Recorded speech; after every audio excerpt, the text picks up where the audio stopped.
Hi friends, welcome back to my channel. எல்லாருக்கும் வணக்கம்.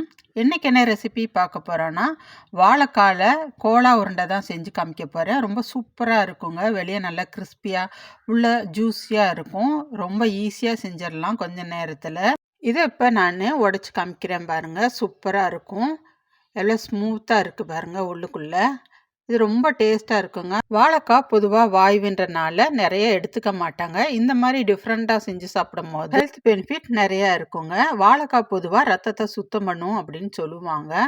இந்த மாதிரி செஞ்சு கொடுத்தீங்கன்னா இது வாழைக்காயில் செஞ்சதுன்னு கண்டுபிடிக்கவே முடியாதுங்க. வாங்க இதை எப்படி செய்யலாம் அப்படின்னு நம்ம வீடியோக்குள்ளே போய் பார்க்கலாம். நான் இன்றைக்கி 2 வாழைக்காய் எடுத்திருக்கேங்க. உங்களுக்கு சின்னதாக இருந்துச்சுன்னா 3 எடுத்துக்கோங்க. நான் பெரிய வாழைக்கான்றனால 2 வாழைக்காய் தான் எடுத்திருக்கேன். இதை காம்பு பகுதியெல்லாம் எடுத்துடுங்க 2 பக்கமும். முதல்ல நல்லா கழுவி எடுத்துக்கோங்க சுத்தம் பண்ணி, மண்ணெல்லாம் இல்லாமல். இதில் செய்கிறத ஒரு 4 பேர் சாப்பிட்லாங்க. அந்த அளவுக்கு உருண்டைகள் வரும் இந்த 2 வாழைக்காயில். இப்போ இதை 2ஆக கட் பண்ணிக்கிறலாம். நம்ம வேக வச்சு தான் செய்ய போகிறோம். 2ஆக கட் பண்ணும் போது சீக்கிரமாக வெந்துடும்.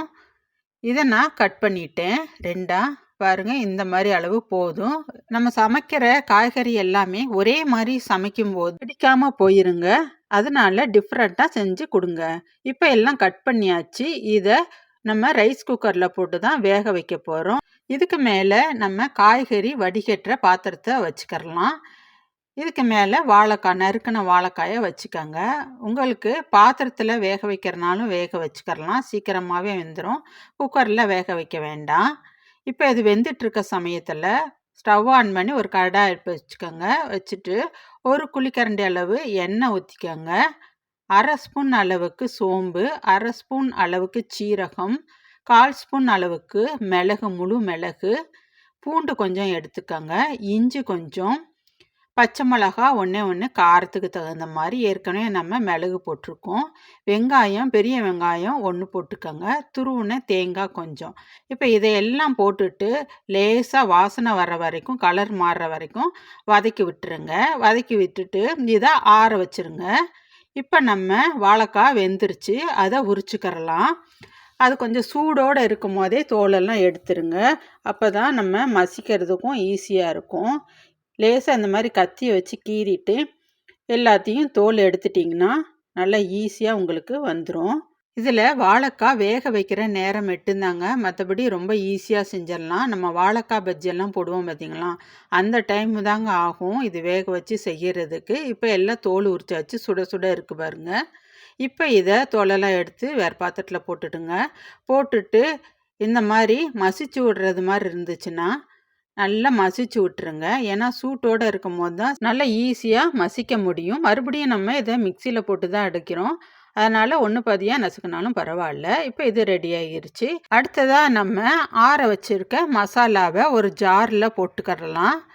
போட்டுட்டு மிக்சியில் அடிச்சுக்கோங்க. இந்த அளவுக்கு அரைச்ச பிறகு 2 ஸ்பூன் அளவுக்கு பொரிகடலை சேர்த்துக்கோங்க. ரொம்ப போட்டோம்னா கல் மாதிரி ஆயிரும். பொரிகடலை ஜாஸ்தி சேர்க்கக்கூடாது. கொஞ்சம் போல் பெருங்காயத்தூள் அதையும் சேர்த்துட்டு, கல்லுப்பு கொஞ்சம் அதையும் சேர்த்துட்டு மறுபடியும் மிக்சியில் வச்சு அடிச்சுக்கோங்க. இந்த அளவு அரைச்ச வாட்டி நம்ம எடுத்து வச்சுருக்கிற வாழைக்காய் இதையும் போட்டுட்டு ஒரு சுற்றி எடுத்துருங்க. எடுத்துட்டு உப்பெல்லாம் சரியாக இருக்கான்னு பார்த்துக்கோங்க. இதுலேயே இப்போ ப்ளைன் மிளகாத்தூள், காஷ்மீரி சில்லி தாங்க எடுத்திருக்கேன். அது 1/2 ஸ்பூன், மஞ்சத்தூள் 1/4 ஸ்பூன் இதையும் போட்டு மிக்சியில் ஒரு அடி அடிச்சிருங்க. முதல்ல கிளறி விட்டுருங்க எல்லா இடம் படுற மாதிரி. அவ்வளோதாங்க. இப்போ இதை உருட்டி எடுக்கணும். இதை வேறு பாத்திரத்தில் மாற்றிடலாம். எடுத்து வச்சுட்டு உருண்டை பிடிக்கிறதுக்கு ஈஸியாக இருக்கும். கொஞ்சம் போல் எண்ணெய் தடவிக்குங்க. கையில் தடவிட்டு சின்ன சின்ன உருண்டைகளாக உங்களுக்கு தேவையான அளவுக்கு உருண்டை பிடிச்சிக்கோங்க. நீங்கள் எடுக்கிற வாழைக்காயை பொறுத்தும் உருண்டைகள் வரும். இந்த அளவுக்கு நான் பிடிச்சிருக்கேன். முதல்ல எல்லாம் ரெடி பண்ணி வச்சுட்டு ஸ்டவ்வை ஆன் பண்ணிவிட்டு அப்புறம் எண்ணெய் ஊற்றி வச்சுக்கோங்க. இப்போ இதை ஒரு பாத்திரத்தில் ட்ரான்ஸ்ஃபர் பண்ணிடலாம். இந்த உருண்டைகளை ரொம்பையும் எண்ணெயை காய விடக்கூடாதுங்க. ஏன்னா நம்ம எல்லாமே ஆல்ரெடி வேக வச்ச பொருட்கள் தான். மசாலாவும் வணக்கி தான் நம்ம போட்டிருக்கோம். நான் இன்றைக்கி தாளிப்பு கரண்டி தாங்க எடுத்திருக்கேன். ஸ்டவ் ஆன் பண்ணி இந்த பாத்திரத்தை வச்சு எண்ணெய் ஊற்றிக்கோங்க. எண்ணெய் மிதமான சூடாக இருக்கும் போது உருண்டைகளை ஒவ்வொன்றா போடுங்க.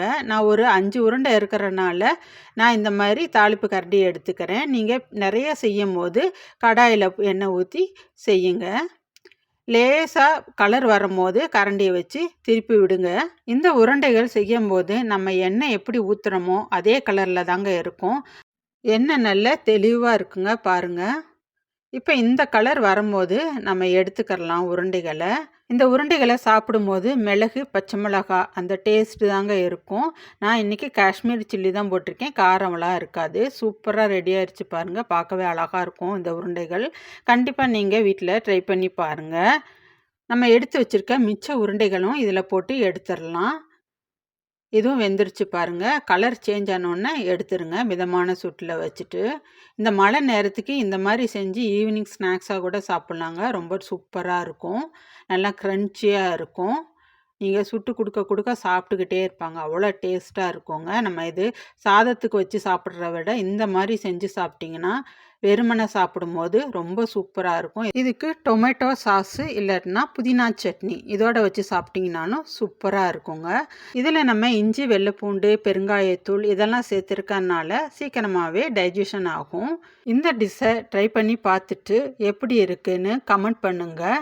இந்த வீடியோ உங்களுக்கு பிடிச்சிருந்துச்சுன்னா சப்ஸ்கிரைப் பண்ணுங்கள், லைக் பண்ணுங்கள், ஷேர் பண்ணுங்கள். தேங்க்யூ.